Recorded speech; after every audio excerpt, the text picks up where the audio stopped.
안녕하세요. 영성이야기의 신덕신 목사입니다. 오늘은 영성적 삶 네 번째 시간입니다. 오늘 네 번째 시간에는 말씀에 순종하는 겸손한 삶이라는 주제로 은혜를 나누고자 합니다.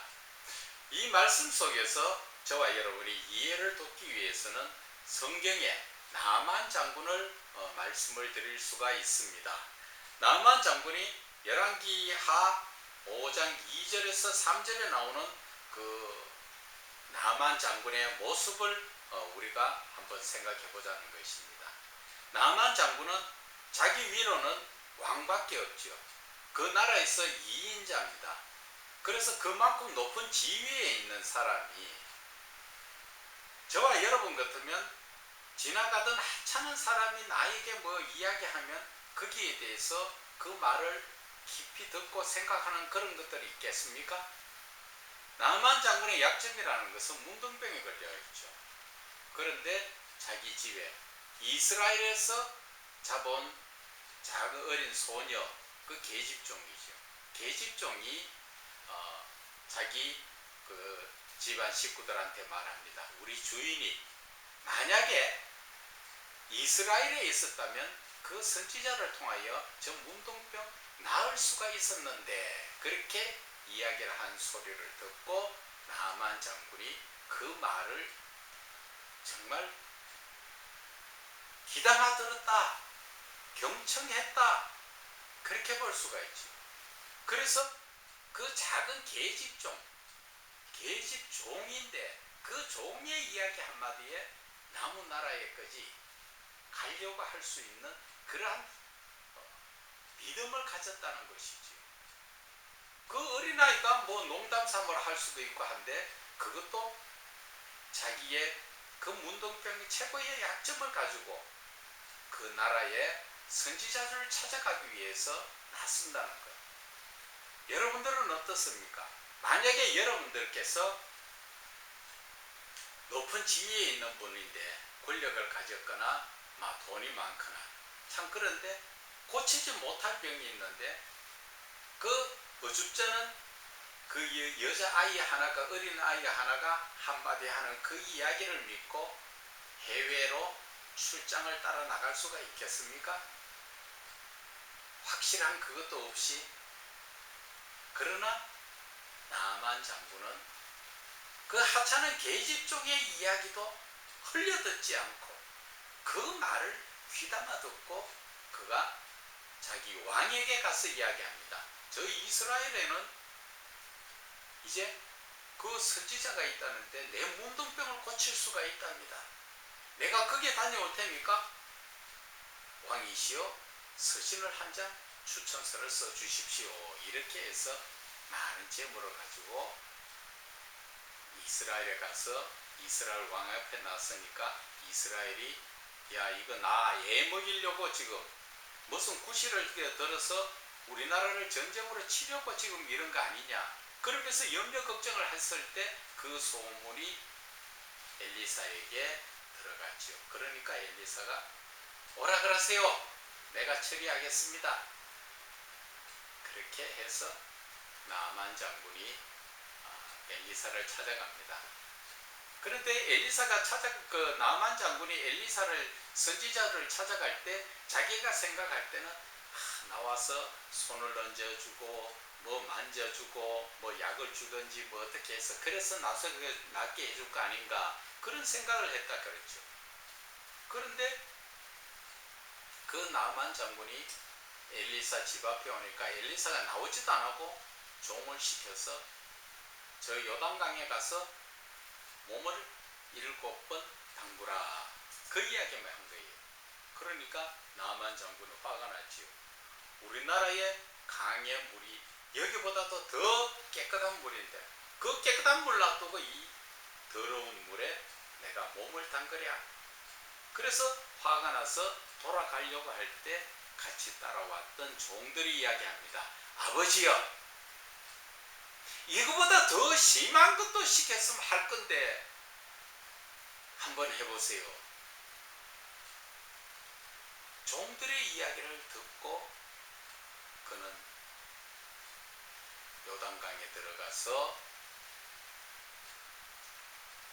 몸을 7번 담그는 순간에 자기의 문둥병이 깨끗하게 나아졌지요. 제가 말씀드리고 싶은 것은 하찮은 종의 이야기라도 우리는 들을 때 들어야 된다는 것입니다. 이 지금 요단강에 7번 몸을 담갔다 하는 그런 의미는 영적으로 해석하게 되면은 그것이 바로 나의 죄성을 요단강물에 담근다. 하나님의 말씀에 들어가서 담겨지니까 나의 죄성이 씻겨지고 거룩성으로 죄성이 거룩성으로 변질되더라. 이것이 바로 영적인 표현을 하는 것입니다. 우리는 무언가 내가 확실히 차야 하죠. 그러나 영적인 부분에는 아니에요. 영적인 지도자들 또 하나님의 말씀도 영적으로 제대로 풀 줄 아는 사람들의 그 지도자들의 말을 듣고 따라가면 자신도 영적인 부분이 열려진다는 것이죠. 엘리사가 아람 군대들이 와서 엘리사를 잡으려고 성읍을 포위했을 때 아침에 일어난 그 엘리사의 종이 주인이여 큰일 났습니다. 왜? 지금 이 성읍을 아람 군대들이 다 와서 포위를 해서 이제 우리 다 잡혔습니다. 죽었습니다. 어디 빠져나갈 데도 없습니다. 그럴 때 영적인 지도자가 누굽니까? 엘리사가 하나님께 기도하죠. 어떻게? 하나님, 이 종의 눈을 열어서 보게 해주세요. 그러니까 하나님께서 그 엘리사의 기도를 듣고 종의 눈을 열어주시니까 그 종이 바라봤을 때 아람 군대가 성읍을 포위하고 있는 것보다 더 많은 불병거, 불말들이 하나님의 군대들이 더 많이 포위해가 있죠. 그것처럼 영적인 지도자는 영적인 눈을 열 수 있도록 하나님께 기도하는 그러한 자가 될 수 있는 것이 바로 영적인 지도자예요. 하나님의 말씀도 마찬가지입니다. 우리가 영적으로 이 말씀을 해석하지 못하면 그냥 학식적이고 지식적으로 하나님의 말씀을 보게 되면은 그것은 영안이 열리지 않은 엘리사의 종같이 세상에 답답한 것만 보이게 되는 것입니다. 그러나 하나님의 말씀이 영적으로 열려지면 이 말씀을 통하여 하나님이 지금 우리에게 무엇을 말씀하시는가를 알게 하고 깨닫게 해주시는 것입니다. 그러므로서 우리는 하나님의 뜻을 깨닫고 그 뜻대로 순종할 수가 있다는 것입니다. 그래서 우리는 영적인 지도자, 심지어는 좀 어떻게 낮은 자나 또 우리가 좀 무시했던 그러한 자들의 이야기도 우리는 들을 줄 알아야 된다는 것입니다. 예수 믿는다고 안 믿는 사람의 이야기 함부로 무시하지 마세요.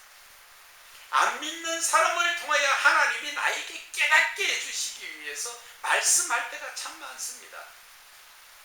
저 사람 안 믿는 사람인데 어떻게 저런 말씀을 할까? 그때는 그 말씀을 통하여 하나님이 하시는 겁니다. 그런 것을 영적으로 깨달아야죠.